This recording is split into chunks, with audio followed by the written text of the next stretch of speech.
much, Mr. President. Thank you. Your Excellency Emmanuel Macron, President of the French Republic and co-chair of the Africa Forward Summit 2026.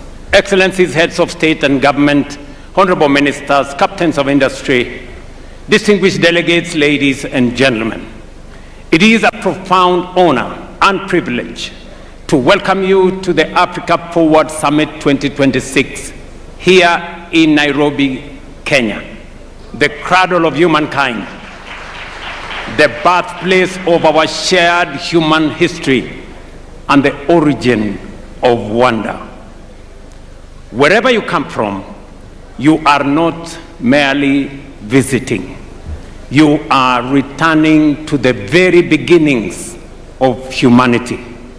And so, with warmth, friendship, and pride, I say to you all, welcome home. Bienvenue chez vous, karibuni nyumbani. We gather, ladies and gentlemen, at a profound, consequential moment in global affairs. The foundations of international order are being reshaped by deepening geopolitical divisions, persistent conflicts, economic volatility, climate pressures, and widening inequalities. Long-standing assumptions about global stability, cooperation, and prosperity are being tested as never before.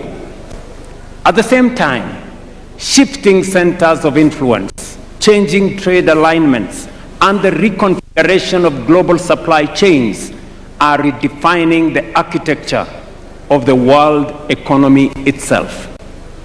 Yet, in moments such as this, fragmentation cannot be the answer, nor isolation the strategy.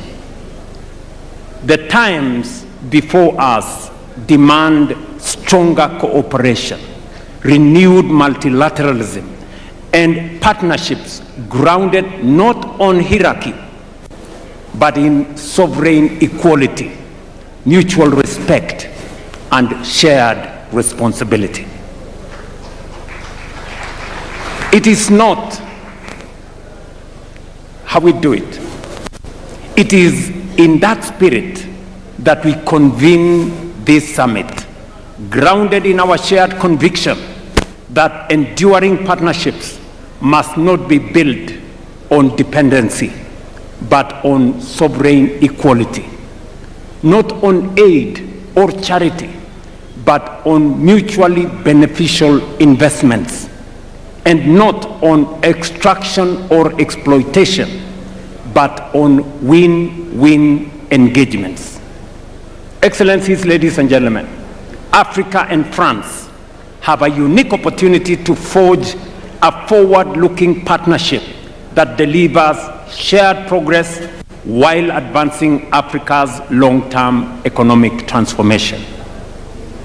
Africa approaches this summit not from the margins of global affairs, but as a strategic actor in its own right, endowed with vast natural resources, expanding markets, and one of the greatest reservoirs of youthful talent and innovation anywhere in the world today. We all know by the year 2050, 1 in every 4 people on earth will be African. That reality alone will shape the future of labor, will shape the future of markets, urbanization, energy demand, and global economic growth. Over the course of this summit, our deliberations will focus on priorities fundamental to Africa's development trajectory and long-term prosperity. Among them, domestic mobilization of resources for Africa's development at scale, reforms of the international financial architecture, development of transport, logistics, and connectivity infrastructure, energy transition, and green industrialization, and of course, youth skills development to foster creativity, innovation, entrepreneurship, and AI-driven transformation. First, we must confront with honesty and urgency the question of how Africa finances its own transformation. The era in which Africa's development was principally framed through aid, dependency, and unsustainable borrowing must give way to a new paradigm grounded in investment, innovation, domestic resource mobilization, and strategic partnerships built on sovereign equality and mutual benefit. Because Africa is not part of the global problem, Africa is in fact the solution to the global challenges that exist today, including those of Africa. Our continent possesses vast natural resources, critical minerals, fertile land, immense renewable energy potential, expanding consumer markets, dynamic entrepreneurs, and the youngest population in the world. What Africa requires today, friends, is not charity, but investments, not extraction, but value creation, not dependency, but mutually beneficial partnerships capable of unlocking shared prosperity. That is the essence of the Africa Forward Summit. It is about recalibrating Africa's place in the global order. It is about redefining engagements with Africa, including with long-standing partners such as France, away from outdated models of aid and asymmetrical dependency towards a framework anchored on investment, enterprise, innovation, industrialization, and mutually beneficial cooperation. And we are very clear about this. The current international financial system remains structurally unequal. African countries continue to face disproportionately high borrowing costs, constrained access to concessional financing, and distorted risk perceptions that are frequently disconnected from economic realities that exist in this continent. The bias embedded within global credit rating systems continue to penalize African economies, increase the cost of capital, and discourage long-term investments into productive sectors. This imbalance is neither sustainable nor just. It is one of the principal constraints on Africa's ability to finance infrastructure, industrialization, climate adaptation, and economic transformation at the scale that is required.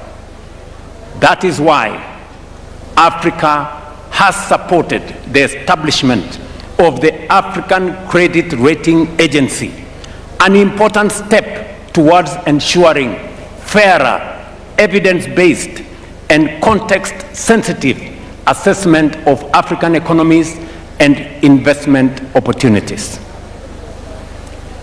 Its purpose is not to replace existing global institutions, but to correct long-standing distortions in risk perception that continue to increase the cost of capital for African countries and continue to discourage long-term investment into productive sectors.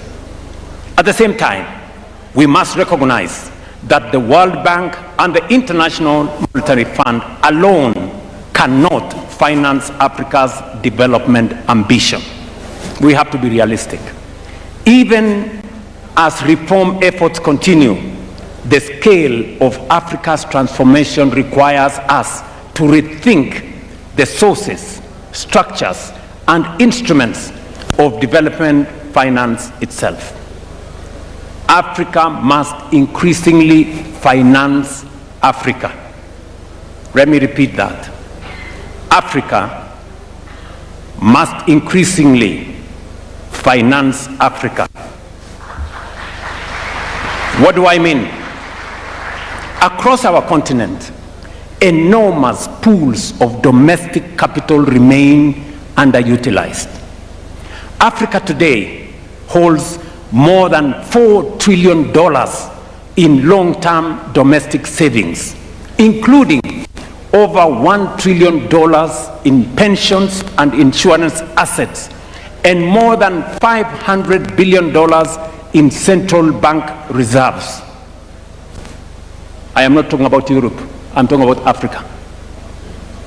Yet, paradoxically, while this capital exists within African economies, governments across our continent continue to struggle to finance critical infrastructure, transport corridors, energy systems, industrial parks, logistics networks, and even affordable housing.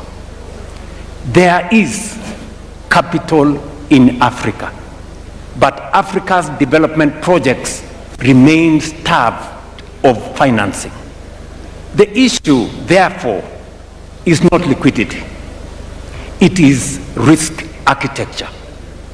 That is why Africa is laying the foundation of a stronger, more resilient, and more self-sustaining financial architecture.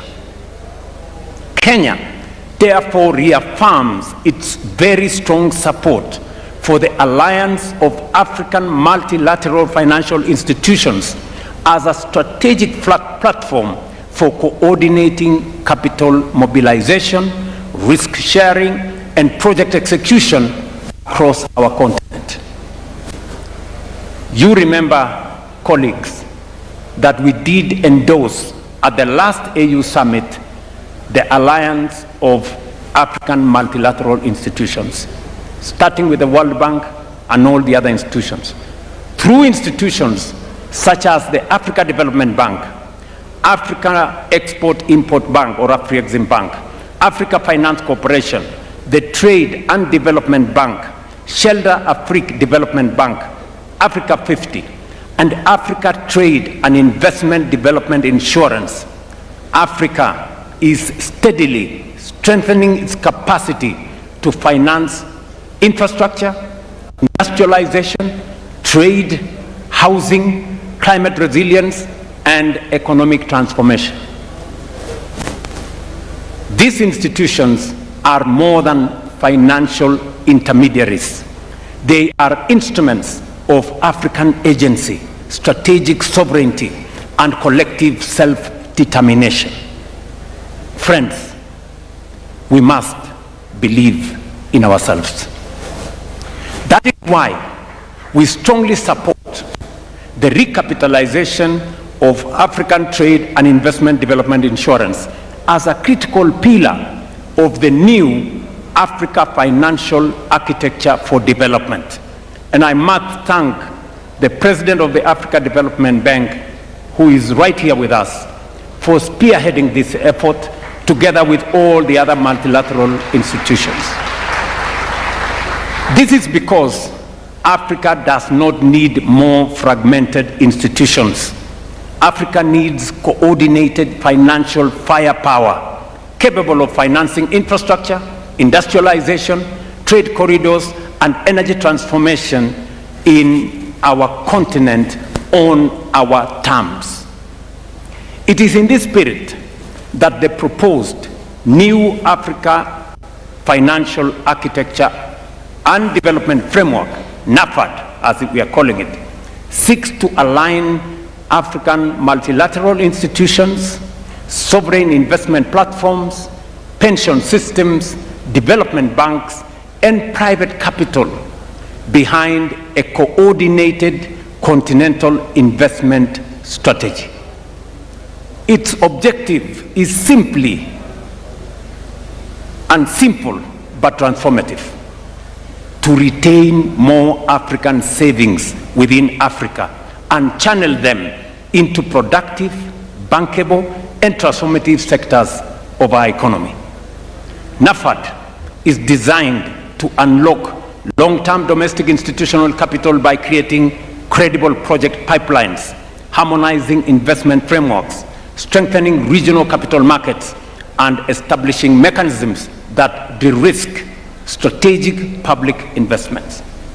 By lowering risk and risk perception and improving project preparation, African pensions and insurance funds will be better positioned to invest confidently in infrastructure, industrialization, energy, housing, and regional connectivity projects across our continent.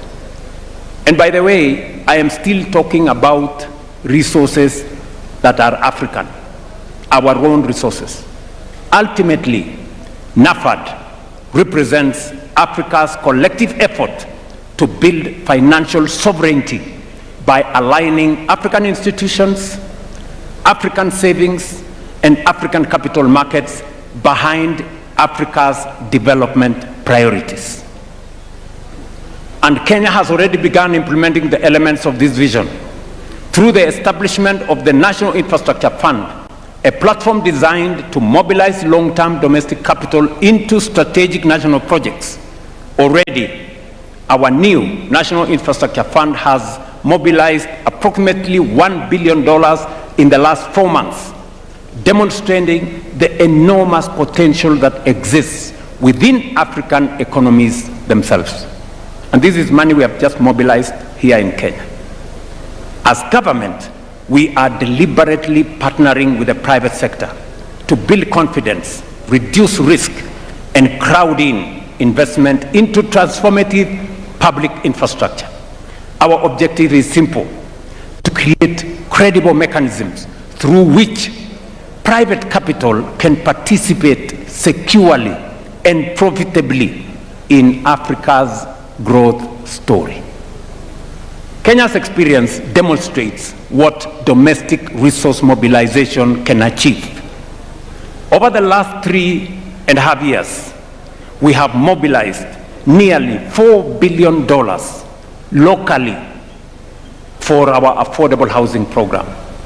Through innovative domestic financing mechanisms, we are investing in housing, creating jobs, supporting enterprise, and expanding home ownership, while restoring dignity to millions of Kenyan citizens. This experience demonstrates a fundamental truth: Africa can generate substantial development resources internally when institutions are strong, policies are credible and predictable, markets are trusted, and citizens themselves become active participants in nation building. Excellencies, infrastructure development remains one of the most decisive foundations of Africa's economic transformation and continental integration.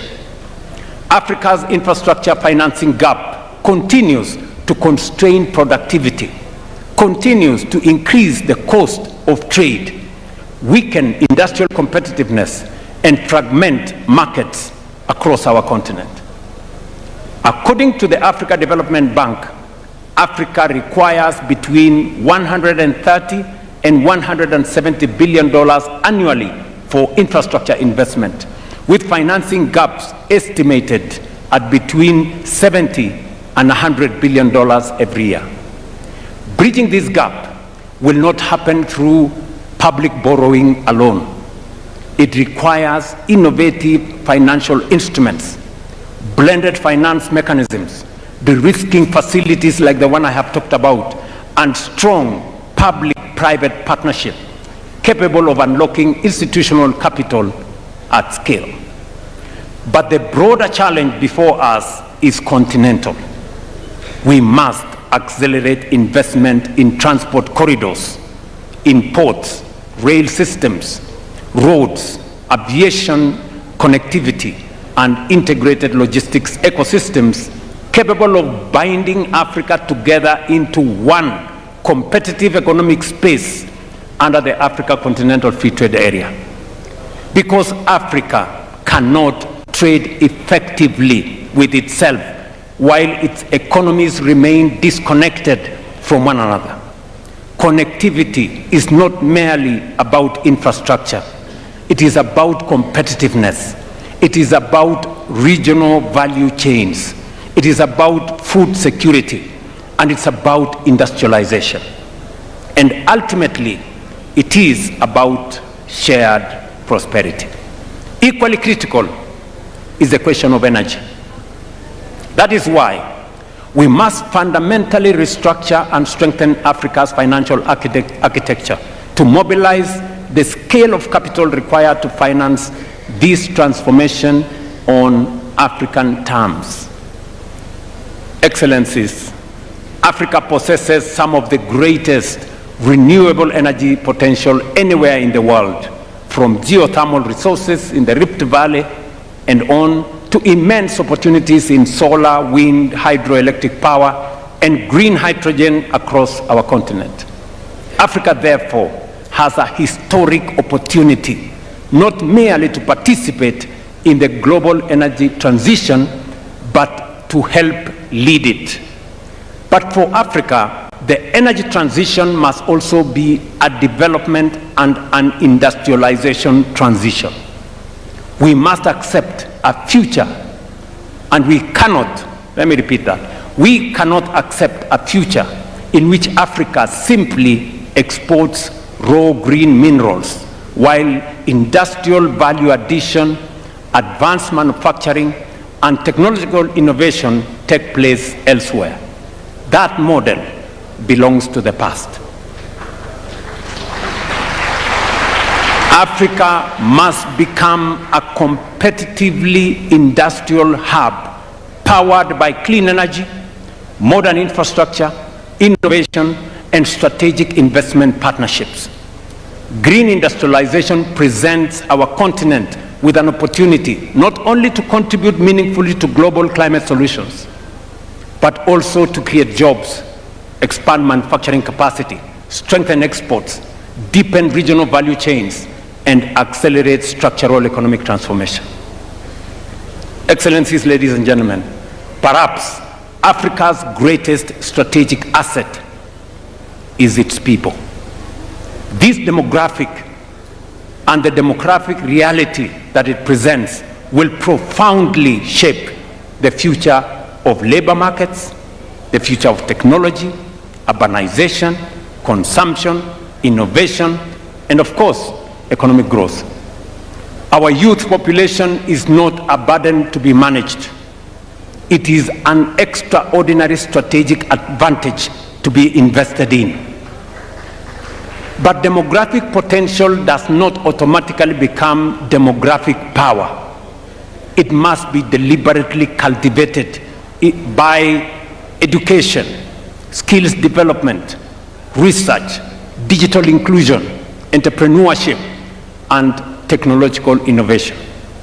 We must equip Africa's young people not merely to seek jobs, but to create enterprise, build technologies, drive industrial transformation, and lead the next frontier of artificial intelligence and digital innovation.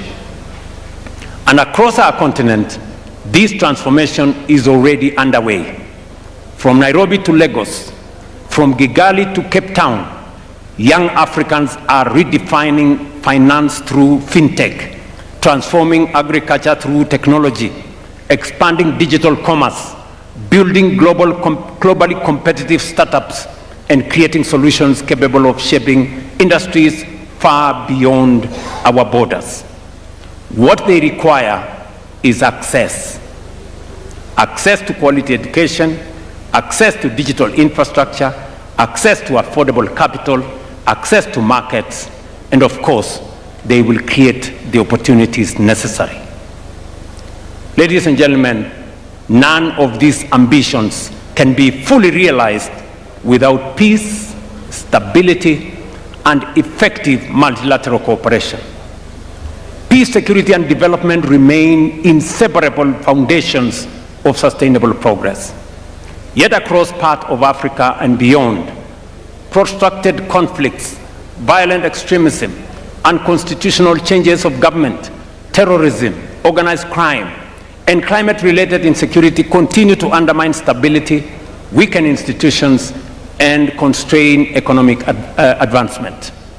Current estimates indicate that Africa accounts for nearly 40% of active armed conflict globally and close to half of all internal displacements worldwide.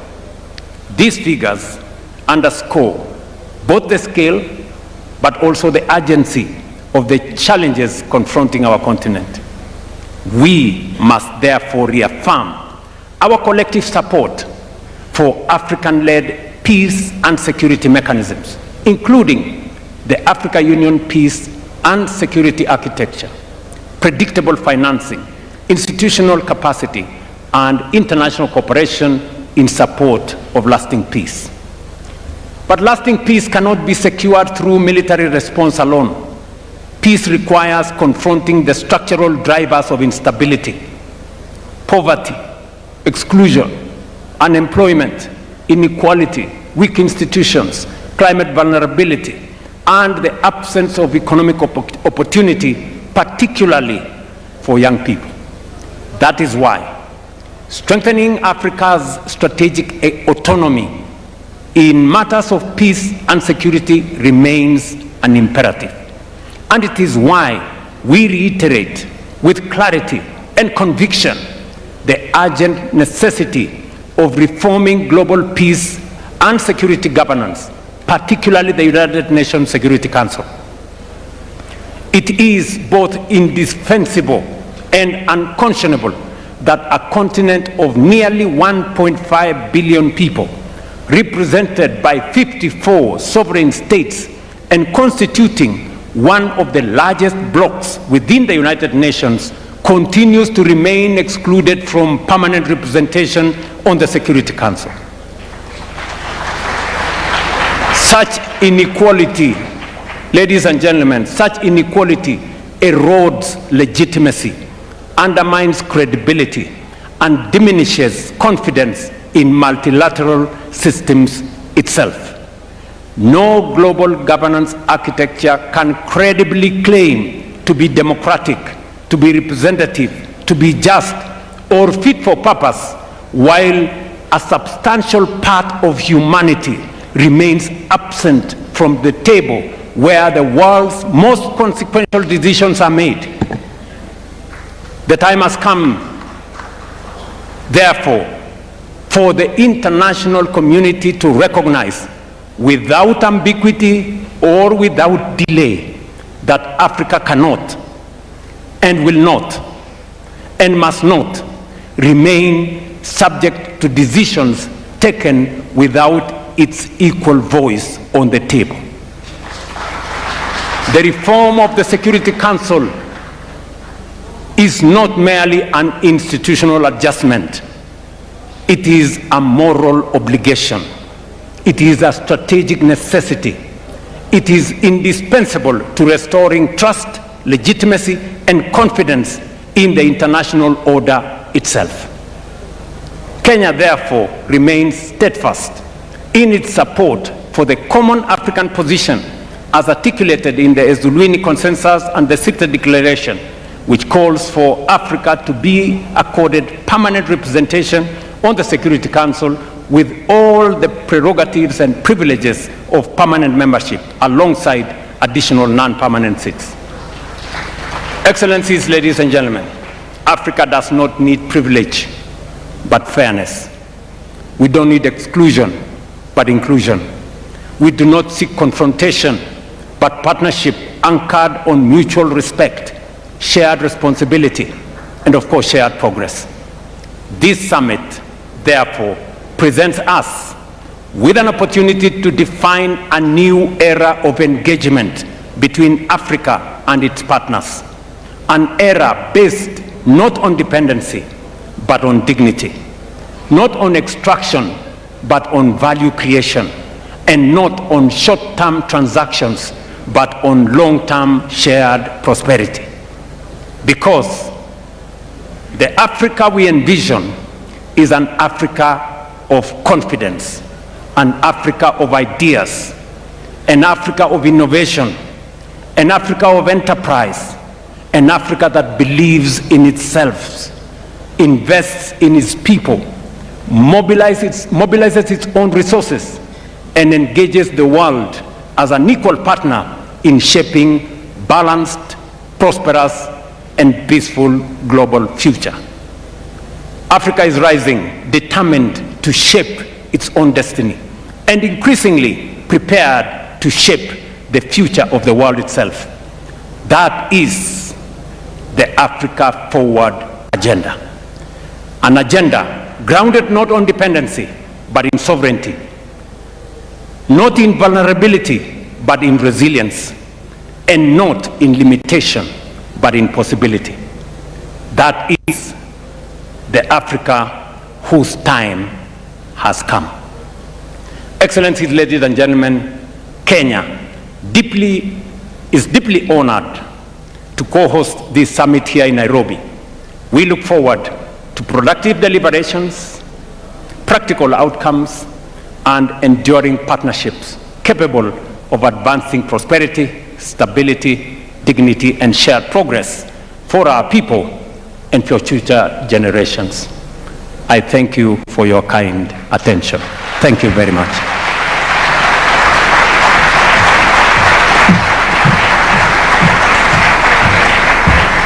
Thank you, Your Excellency, for the warm welcome and for reinforcing